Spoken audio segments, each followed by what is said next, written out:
C'est un véhicule apparemment ordinaire qui s'est révélé être un tombeau à ciel ouvert ce matin au quartier Samayaoundé quand il a révélé la sombre vérité qui somnolait dans sa citerne. 2 hommes morts.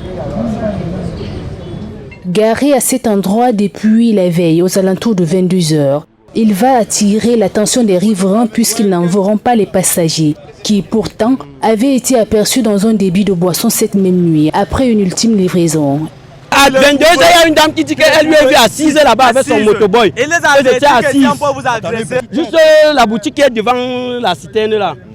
Il était assis devant la boutique là. Inquiet de l'absence de nouvelles de ses collaborateurs, le responsable de la société pour laquelle il travaillait s'est rendu sur place pour vérifier le camion, dont l'immobilité avait suscité des préoccupations, et ce n'est que là que le drame sera découvert. Les 2 victimes, Takoufak, le chauffeur, et Toguela, le motoboy, tous les 2 morts à l'intérieur de la citerne. J'ai appelé jusqu'aux environs de 22 heures en fait. Jusqu'aux environs de 22 heures. Je n'ai eu personne. Je me lève, je contrôle sur mon GPS que le camion est toujours sur place à la SDP. Pourtant, ça garde normalement à la gare, à la base. C'est là où on se trouve, là, on prend un véhicule, on arrive là, on constate.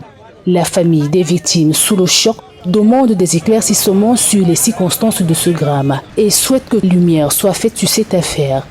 On a dit qu'il n'y a ni bidon dans la citerne, ni carburant. Et mon frère et son motoboy se trouvent dans le camion. Donc il faut que l'affaire soit claire. Nous ne voulons pas que demain, on vienne dire ici qu'il était dans la citerne pour puiser au carburant ou bien il y avait le bidon qu'il voulait retirer, il n'y avait rien dedans. Le pompier qui est entré en première position en parlant, j'étais à côté. C'est après ça qu'on nous a chassés. Il n'y avait rien dedans comme bidon, comme carburant. Il avait fini de livrer. Donc il faut que ça soit clair pour tout le monde. Les corps ont été extraits par les sapeurs-pompiers et les autorités s'efforcent de déterminer les causes de cette tragédie. En attendant, une rumeur de trafic de carburant plane sur le quartier, ajoutant une dimension inquiétante à cette affaire.